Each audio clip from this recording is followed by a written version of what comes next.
सवाल यह नहीं है कि कौन वहां पर गया, किसने रिपोर्ट तैयार की और राष्ट्रपति के पास सौंपी कि वहां पर अब धारा 355 लगा दी जाए, बर्खास्त कर दिया जाए। दरअसल ये एक नई परिस्थिति इस देश के भीतर पैदा कर रही है, क्योंकि मुजफ्फरनगर का कवाल गांव जानसठ तहसील में आता है। यही वो गांव 27 अगस्त को दंगे, दो समुदाय के बीच नफरत की चिंगारी भड़काते हैं और फिर उसे नेता हवा देते चले जाते हैं। कोई किसी को बचाता है, कोई किसी पर वार करने के लिए कहता है।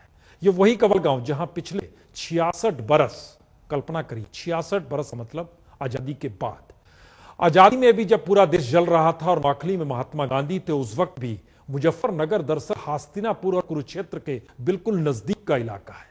लेकिन वहां 66 बरस में कभी हिंदू मुसलमान आपस में टकराए नहीं, भाईचारे और मोहब्बत के साथ रहते चले आए। लेकिन इस वक्त ऐसा क्या आ गया कि धरती नफरत के लहू से लाल हो गई। दरअसल आज तक ने जानसठ तहसील के सर्किट हाउस में स्टिंग ऑपरेशन किया और जो खुलासा हुआ, दंग रह जाएंगे, सोचने को मजबूर हो जाएंगे। ये देश में सबसे बड़ा राज्य, 20 करोड़ की आबादी, किस तरीके से चलती है राज्य व्यवस्था, जरा देखिए आप।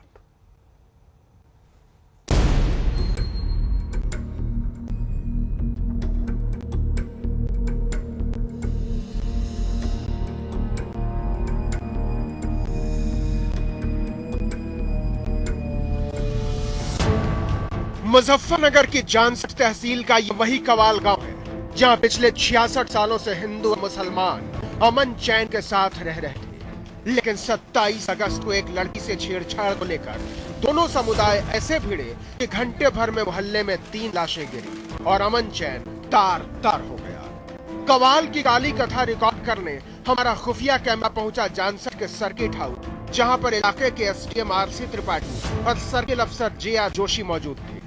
दोनों अधिकारी कर्फ्यू में डूबे शहर का गश्त करके लौटे थे। 27 अगस्त को जे.आर. जोशी ने दंगा करने वाले 8 लोगों को मौके से हिरासत में लिया था और थाने लाए थे। जोशी का कहना है कि ये दंगाई दोहरी हत्याओं के मुख्य संदिग्ध थे, लेकिन उस रात ऊपर से दबाव आया और दंगाइयों को थाने से छोड़ना पड़ा। सुनिए पहली बार दंगों का सबसे बड़ा सच उस अफसर के जुबान से जिसने खुद दंगाइयों को पकड़ा और फिर राजनीति के दबाव में छोड़ दिया।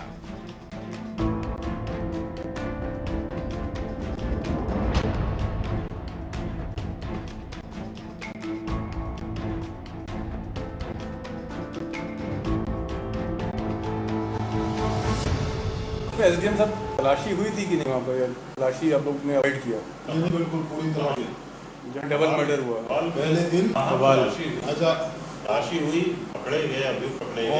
ऑफ द रिकॉर्ड आपको कोई बात हम बताएं, उस दिन जैसे ही घटना हुई उसके बाद तलाशी, उस दिन हमने 12 आदमी जितने वहाँ आसपास के जो भी थे सब ने सर्च करके एक आदमी को बुलाया है। पूरी कोई अवैधता नहीं है, वो अलग बात है, तो करने वाला भी पहले ही हम कहा था, पर जो सस्पेक्टेड थे, जो हम जानते थे इस घटना के लिए। लेकिन पॉलिटिकल या जो भी है, इन परिवारजनों को ऐसे गुमराह किया कि ये नहीं, तुम इनके चक्कर में कहाँ आ रहे हो, और जो हम कहे दिखाओ तब सही होगा तुम्हारा मुकदमा। अगर हमारे भाई छोड़ी भी लेते तो उसमें जो एक्चुअल मुलजिम थे वो उन्हीं में सही बात हुई, एक्चुअल मुलजिम बिल्कुल उन्हीं में थे, और उसके बाद उनको ना ले जाकर इनकी FIR रेजिडेंट से करा दी, जिसकी वजह से सब। अब उसके बाद SSP और गेम का ट्रांसफर हुआ, उन्होंने खुद अपनी मौजूदगी में सर्च कराई तो सब कराया। इन दोनों अधिकारियों का कहना था कि मुलजिम पकड़े जाने के राजनीतिक दबाव में फर्जी FIR कराई गई और असली मुलजिम छोड़ दिए गए।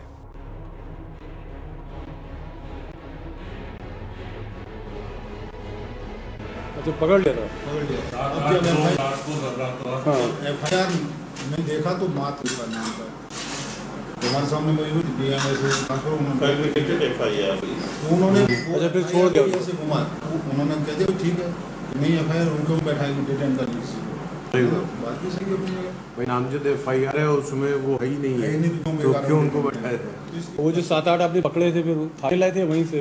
नहीं थाने लाए थे, लाए, बातचीत की, उनसे भी बात कर साहब, वो तो उस समय तो सब कहते थे हम वहाँ नहीं थे, फलान जगह, लेकिन थे सब, बाद में छोड़ दिया उनको छोड़। सुना आपने, 3 लाशें गांव में बिछा दी गई और मौके से संदिग्ध पकड़े गए, लेकिन दबाव में छोड़ दिया गया। सच तो यह है कि कुछ घरों की तलाशी लेने पर SSP मंजीत सैनी और DM सुरेंद्र सिंह का तबादला कर दिया गया। बाद में नए डीएम ने आकर जांच की दिशा कहीं और मोड़ दी। ये घटना कब की हुई है? पकड़ा कितने बजे होगा? गिरफ्तार कितने बजे किया होगा? घटना तो यही आपकी 2 बजे की थी। 2 बजे की घटना। नहीं, गिरफ्तारी कितने बजे हुई थी जो आप कह रहे थे पकड़ लेते जो है 4 साढ़े 4 बजे के आसपास उनमें जैसी डेड बॉडी वहाँ से उड़ गई और उनको छोड़ा कब? डेड बॉडी जैसे उड़ गई थी लेट नाइट में छोड़ दिया था। फिर जब ये आदेश होकर आ गए उसके डीएम के ट्रांसफर के बाद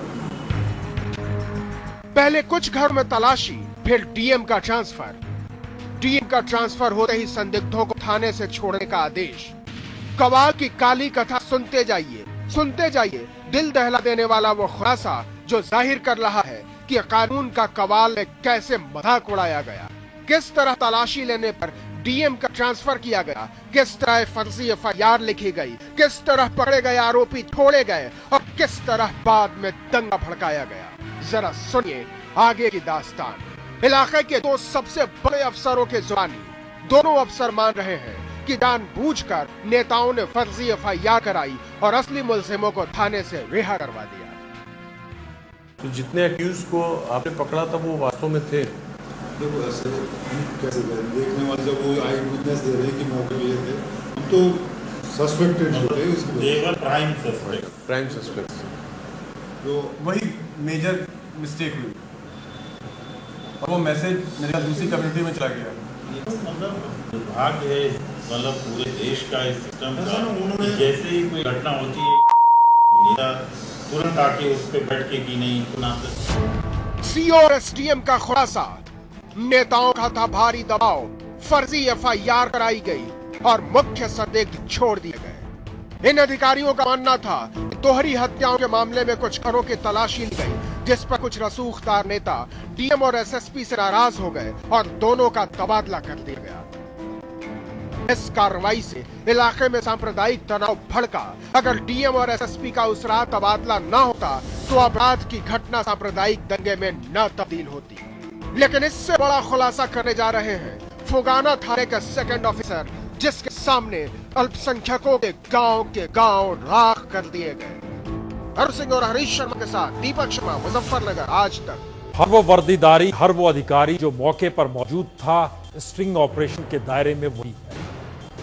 हमारे साथ इस वक्त फॉर्मर डीजीपी, पूर्व डीजीपी उत्तर प्रदेश के केएल गुप्ता साहब लखनऊ से जुड़ चुके हैं और दीपक शर्मा हमारे साथ स्टूडियो में ही मौजूद हैं। लेकिन पहले केएल गुप्ता साहब, जो स्टिंग ऑपरेशन आ रहा है, चूंकि अभी हम इसकी कई परतें और खोलने वाले हैं, लेकिन अभी तक एक चीज नजर आई कि नेताओं की सीधे दखलंदाजी, सीधा हस्तक्षेप बहुत खुलकर है और इसे मान रहे हैं अधिकारी। क्या यह संभव है? और अगर संभव है तो क्या यह माना जाए कि दंगे हुए तो, लेकिन वो बढ़ते चले गए राजनीतिक इशारों पर? गुप्ता जी। बिल्कुल आपने सही किया, बहुत बहुत मुबारक, इतना अच्छा स्टिंग ऑपरेशन करके। हमको ये शक तो था ही कि ये सरकार की इसमें उसमें सपोर्ट होगी, शायद होगी। अदरवाइज अधिकारी तो अपना काम कर ही रहे थे, तलाशी ले रहे थे, पकड़ के भी लाए, तो ऊपर से छोड़ दिया गया। इसका मतलब पूरी सियासत है और वोट बैंक को पोलराइज करने की थी कि वहां की जो अच्छी समरसता थी सामाजिक, 68 साल से आप बता रहे हैं, उसको भंग कर दिया। हिंदू एक तरफ हो गए, मुस्लिम एक तरफ हो गया, आप सोच रहे हमें मिल जाएगा वोट। तो ये दुर्भाग्य है कि राजनीतिक दल गवर्नेंस पे ध्यान नहीं देते कि अच्छा लैंड ऑर्डर रखें, डेवलप करें। नहीं, किसी भी स्तर पे कोई अधिकारी मूव नहीं कर सकता है गुप्ता साहब। क्या कोई भी अधिकारी मूव नहीं कर सकता अगर पॉलिटिकल हस्तक्षेप हो जाए तो? नहीं करते तो हैं, पर नेचुरली उनको ट्रांसफर सफर करना पड़ेगा, सस्पेंशन जो हुए हैं। तो इसलिए राजनीतिक दल हावी है क्योंकि इंडिपेंडेंटली काम ही नहीं करने देते। जो चाहते हैं कि पुलिस को थोड़ा कानून के अंतर्गत इंडिपेंडेंस बनाओ, ये करो, वो सब नहीं होने देते क्योंकि उस पर इनका बिल्कुल स्ट्रंगल होल्ड है पुलिस पे और प्रशासन। आप हमारे साथ बने रहिए, हम इस पे आ रहे हैं और हम ब्रेक। लेकिन एक सवाल दीपक आपसे, यह जो थाने दर थाने एसएचओ, एसआई, कोतवाल, एसएसपी, सीओ, ये सारे अधिकारी उस समय मैदान में मौजूद थे? देखिए, ये वही अधिकारी हैं जो मौके पर थे, जिनके हाथ में कानून को पालन कराने का पूरा ज्यूरिडिक्शन उनका था। मैं एक चीज कहना चाहूंगा और गुप्ता जी से भी जवाब चाहना चाहूंगा।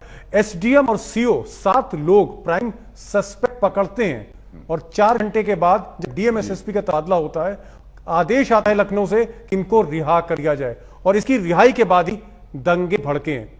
ऑपरेशन दरगाह मुजफ्फरनगर के उन सच को बताने का प्रयास है जो कि अभी तक दफन है उन नजरों में, उन पुलिस अधिकारियों के दफ्तरों में या कहें थानों में, उन फाइलों में जहां पर नामो निशान नहीं है कि लखनऊ से टेलीफोन आता है, नेता खुद कहता है छोड़ दीजिए, गिरफ्तारी मत कीजिए, तफ्तीश ना कीजिए, कुछ ना कीजिए। पुलिस अधिकारी क्या करे भाई? जो भी अधिकारी वहां पर बैठा है क्या करे?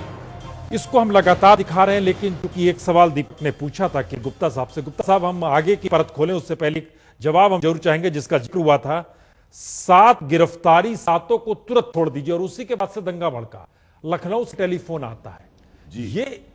ये पहले कभी होता रहा है? आप रहे हैं वहां पर डीजीपी?